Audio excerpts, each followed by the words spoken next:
Hi friends, ഞാൻ use ചെയ്യുന്ന ഒരു സൺസ്ക്രീമിൻ്റെ റിവ്യൂ പറയാൻ വേണ്ടി വന്നതാണേ. അതായത് ഞാനൊരു 4 സൺസ്ക്രീൻ കുറച്ച് നാളായിട്ട് കണ്ടിന്യൂസ് ആയിട്ട് ഓരോ ക്രീം മേടിച്ച് യൂസ് ചെയ്തിട്ടുണ്ടായിരുന്നു. 4 യൂസ് ചെയ്തിട്ട് എനിക്ക് ഏറ്റവും ബെറ്ററായിട്ട് തോന്നിയ സൺസ്ക്രീമിനെ കുറിച്ച് പറയാനാണ് വന്നത് കേട്ടോ.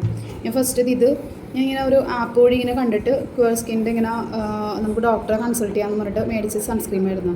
വലിയ യൂസ് ഒന്നും ഉണ്ടായിരുന്നില്ല, വെറുതെ എന്താ പറയുക, ഒരു 499 പോയി കിട്ടി. 499 ആണോ 400 പോയി കിട്ടിയെന്ന് മാത്രമേ വലിയ യൂസ് ഇല്ല, ജസ്റ്റ് ഓക്കെ അത്രേ ഉള്ളൂ. അതുപോലെ തന്നെ ഡെർമഡ് കുഴപ്പമില്ല. അതായത് എല്ലാ സ്കിന്നുകാർക്കും, അതായത് ഓയിൽ സ്കിന്നിന് എനിക്കൊന്നും വലിയ ഇതില്ലാന്ന് തോന്നുന്നുണ്ട്. എൻ്റെ ഓയിൽ സ്കിന്ന് സെൻസിറ്റീവ് ആണ്. അപ്പോൾ ഇത് വലിയ എനിക്ക് കുഴപ്പമില്ല, ജസ്റ്റ് ഞാൻ കൊള്ളില്ലാന്ന് പറഞ്ഞാൽ വിചാരിക്കില്ല എന്താണെന്നുള്ളത്. ഇത് കുഴപ്പമില്ല കേട്ടോ. ഇത് കുറച്ച് നാൾ യൂസ് ചെയ്തു. ഇതിന് ഏകദേശം ഒരു 365 രൂപ കൊടുത്ത് മേടിച്ചതാണ്. കുറച്ച് നാൾ യൂസ് ചെയ്തു. പക്ഷേ എന്താ പറയുക, കുഴപ്പമില്ല എന്ന് വെച്ചാൽ അത് പക്ഷേ കുഴപ്പമില്ല. ഞാൻ കുറച്ച് നാൾ യൂസ് ചെയ്തിട്ടാണ്. പക്ഷേ ലാസ്റ്റ് ഞാൻ മേടിച്ചൊരു സംഭവമാണിത്, ന്യൂട്രോജനയുടെ മറ്റേ അൾട്രാഷീൻ്റെ ഒരു സൺസ്ക്രീൻ. പക്ഷേ ഇത് എനിക്ക് എന്താ പറയുക, ബെറ്ററാണ്. അതായത് നമുക്കൊരു രാവിലെ നമ്മൾ ജോലിക്കുന്ന ആൾക്കാരുണ്ടെന്നുണ്ടെങ്കിൽ രാവിലെ തേച്ച് പോയി തിരിച്ച് വൈകുന്നേരം വരാൻ വെയിൽ കൊണ്ടുള്ള ആൾക്കാർക്ക് ഉണ്ട്. ഇപ്പോൾ കരിവാളിപ്പുണ്ടാകും, അല്ലെങ്കിൽ എന്തെങ്കിലുമൊക്കെ ആയിട്ട് അറിയാലോ, വെയിലടിച്ച് നമുക്ക് അതിൻ്റെ കുറച്ച് പ്രശ്നങ്ങളൊക്കെ ഉണ്ടാകും. പക്ഷേ ഇത് തേച്ച് കഴിഞ്ഞാൽ യാതൊരു പ്രശ്നമില്ല. എനിക്കൊന്ന് കുറച്ചുകൂടി ബ്രൈറ്റ് ആയ പോലത്തെ ഫീലാണ് എനിക്കിതിൽ കിട്ടുന്നത്. ഇതാണ് ഇതിൻ്റെ ടെക്സ്ചർ ആണെങ്കിൽ നമ്മുടെ സ്കിന്നിനോട് പെട്ടെന്ന് ഇതാവുകയും ചെയ്യും.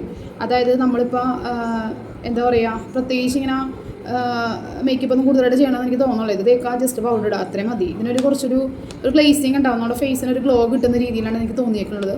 അപ്പോൾ എന്നോട് കുറേ പേര് ചോദിക്കാറുണ്ടായത് സൺസ്ക്രീം യൂസ് ചെയ്യണമെന്നുള്ളത്.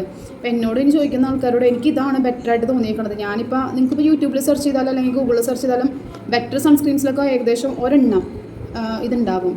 അപ്പോൾ ഇത്രയേ ഉള്ളൂ, ഇതാണ് പറയാൻ ഉദ്ദേശിച്ചത്. പിന്നെ നിങ്ങൾക്ക് എൻ്റെ ചാനൽ എന്താ പറയുക, ഇഷ്ടമായിട്ട് ഞാൻ പറയുന്നത് ഇഷ്ടപ്പെടുന്നുണ്ടെന്നുണ്ടെങ്കിൽ എൻ്റെ ചാനൽ സബ്സ്ക്രൈബ് ചെയ്യുക. പിന്നെ എന്താ പറയുക, ലൈക്ക് ചെയ്യുക, ഷെയർ ചെയ്യുക, എന്തെങ്കിലുമൊക്കെ കമൻറ്റ്സ് ഇടുക. പുതിയ ചാനലാണ്, അപ്പോൾ അതുകൊണ്ട് ഇഷ്ടമുള്ള ആൾക്കാർ അങ്ങനെ ചെയ്യാം കേട്ടോ. ശരി എന്നാൽ, താങ്ക് യു.